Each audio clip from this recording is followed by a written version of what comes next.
Hello दोस्तों, अब हम जानने वाले हैं एक बहुत ही मजेदार क्वेश्चन। आप देख सकते हैं बोर्ड पर कि हमें पता करना है कि इन दोनों में कौन ग्रेटर है। ये सब एक ओलंपियाड लेवल का क्वेश्चन होता है, ये है ना। तो हमें ये जानना है कि इसमें और इसमें कौन ग्रेटर है। इसका पावर 555 है और 555 का पावर 333 है। तो इसके लिए पहले हम एक बेसिक कंसेप्ट समझते हैं। क्या है वो बेसिक कंसेप्ट? जैसे मान लेते हैं कि ए का पावर बी है और बी का पावर ए। एक मिनट के लिए मान लीजिए कि यही ग्रेटर है, ठीक है। अब हम क्या करते हैं, दोनों तरफ पावर में कर देंगे 1/ab, ठीक है। और यहां भी क्या कर देंगे, b का पावर a और इसका पावर 1/ab।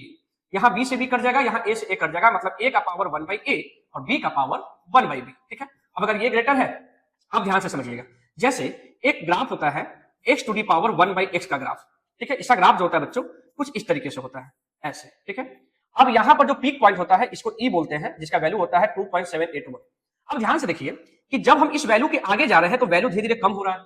इससे क्या समझ में आया कि जब बड़ा वैल्यू होगा, जैसे जैसे हम बड़ा वैल्यू की तरफ जाएंगे तो ये डिक्रीज करेगा। तो इसका मतलब अब इसको हम क्या लिख सकते हैं, जब वैसे ही इस पैटर्न पे 333 का पावर 1/333, जैसे मैंने यहां पे लाया, और 555 का पावर 1/555, ठीक है। तो ध्यान दीजिएगा, तो मैंने क्या बोला कि जो बड़ा वैल्यू है वो डिक्रीज हो रहा है, जैसे ये बड़ा है तो ये कम होगा, मतलब ये वैल्यू ज्यादा हो जाएगा, ठीक है। तो इसी तरीके से अब आप चेक करिए कि 2 का पावर है 111 और 111 का पावर है 2, तो इन दोनों में कौन बड़ा वैल्यू होगा, ठीक है। हाँ, ये ध्यान रखना है कि अगर यहाँ वैल्यू 2.78 से छोटा रहेगा यहाँ, तब जैसे वैल्यू बढ़ेगा तो मतलब ये वैल्यू बढ़ेगा तो उसका मतलब वैल्यू भी इंक्रीज करेगा, लेकिन इससे अगर आगे है तो जितना वैल्यू बड़ा होगा वो उतना ही छोटा हो जाएगा, ठीक है।